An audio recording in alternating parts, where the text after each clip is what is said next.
They have fought across 5 continents for more than 2 centuries, against Japanese soldiers in malarial jungles and insurgent militias in the deserts of Iraq. They are some of the world's most lethal warriors, the Marines. Now, we're going to experience the punishment of their unique and deadly martial art at their most elite base. There, we'll put ourselves through training so intense and secret, some of it has never been shown on television before. And in the end, we'll face off against these warriors in the ultimate challenge. There are hundreds of distinct fighting styles in the world. They are practiced in every nation and by every people. Now, Jason Chambers, a mixed martial artist and professional fighter, and Bill Duff, a former pro football player and wrestler, are embarked on a mission to explore the history and techniques of these incredible martial arts. And at the end of each journey, one of these 2 warriors will face the ultimate test. They'll try to survive a real fight with a true human weapon. –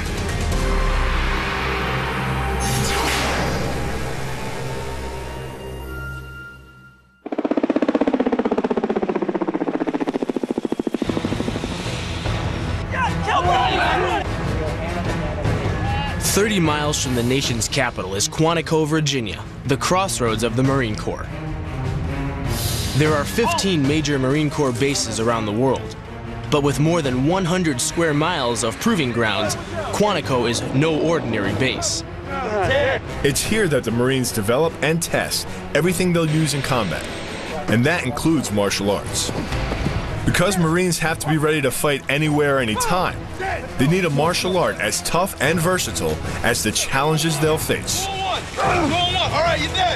it doesn't even matter what kind of weapon they have. It's your mindset going into it that matters more. One mind, any weapon. Which is why we're here. Choke him out, let's go!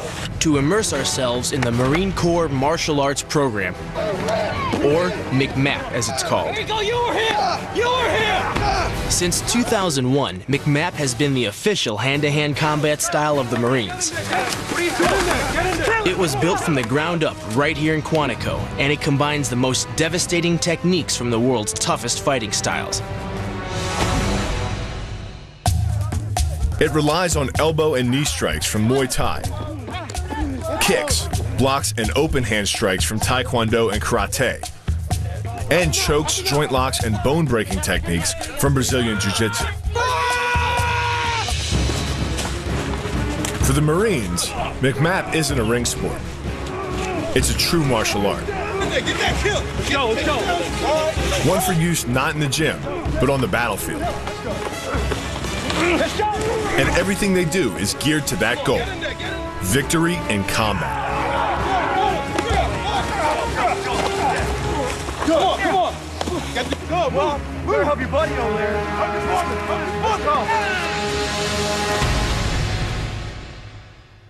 Averaging 2 fighting engagements every year since the Corps began in 1775, the Marines have fought more often and in more places than any other branch of the U.S. military. And these guys will keep fighting till the fighting's done. General! Let's go! Let's go! This is real life. These are killing moves. Moves we're going to experience firsthand. Master Gunnery Sergeant Shane Franklin is the man who runs the martial art program here at Quantico. He's got a challenge for us. So with that, and I know you guys have a martial art background, you've been doing some good training, but this is different than what most people do. It's not civilian martial art, it's not sport martial art. This is reality of what we have to face. If you think you're ready for that type of engagement and want to give it a shot and go through one of these drills, we'll run you through some training and see how you do. Sounds great. Our final fight would be based on the combat test every Marine must face, called the Last of the Mohicans.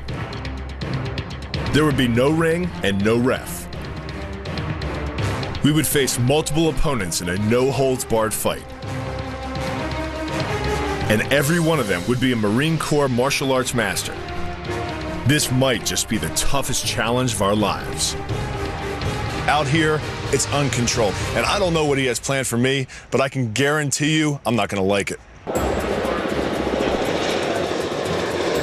Armic map training began with the first line of attack in close-in combat, the bayonet. Since the Continental Marines battled the Redcoats in the Revolutionary War, every Marine has trained to fight with a bayonet. Even today, Marines are issued a 13-inch carbon steel knife to be fixed to their rifle. There has been a few bayonet assaults that have occurred in recent history. It's in Basra in 2003. 2 platoons got pinned down on a bridge by about 100 Fedayeen. They were running low on ammo, got fed up with it, and decided to attack. They fixed bayonets and they charged. That fear of cold steel and that blade coming at them made those 100 Fedayeen run and just flee the area, even though they had superior ammo, superior automatic weapons, and superior positions. Ready? Thrust! The thought definitely helped us focus on our training. Thrust! We started with some basic thrusts and slashes. Ready? Slash!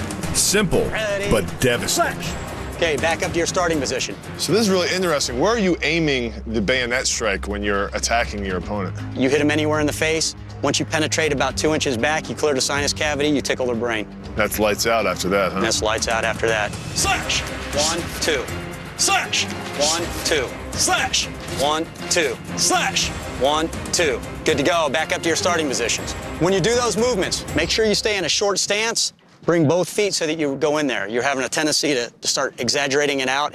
But when we start doing movement, it's going to throw you off and you're going to be knocked down easier. Okay? Once we understood the basic slashes and thrusts, we moved on to the horizontal butt stroke. He's going to keep everything nice and tight, and he's driving the toe of that weapon either into the head, to the neck, arm, or elbow to cause damage. This is a close-range strike designed to knock an opponent off balance. And then recover for a killing technique. The horizontal butt stroke is thrown like a hook in boxing. You step in close to your opponent with your rifle held in both hands. Then you twist your torso, driving the butt of the weapon in an arc towards your opponent's head. Ready? 1. Okay, from right there, make sure that front foot is still pointed at your opponent so you're driving that body weight in. With the combined momentum of your forward step, the twist of your torso, and the swing of the rifle, the butt stroke can strike your opponent at over 18 miles per hour, carrying well over 550 pounds of force. That's enough to drive a 16-penny nail through nearly 2 inches of pressure-treated wood. Add a follow-up slash and thrust with a bayonet, and the butt stroke becomes a real killer. Now it was time to put everything we'd learned into one combination movement. Strike! But this was tougher than it looked. Okay, not too bad. Look at your stances, though. You've got a long stance. That's really good. You've got both feet pointed forward, your hip girdle's in. One more time. Ready! Strike! Run! Thrust! Oh! And that is exactly why we say you must maintain a small stance. This is nice terrain out here, and you still slipped on your butt. Yeah. If you're out in rough terrain, nasty, it's wet, it's snowy, or there's objects on the ground, you'll do that in front of your opponent and you will die. After hitting the deck, I was pissed, and so was Master Gunnery Sergeant Franklin. Just when we thought our day's training was over,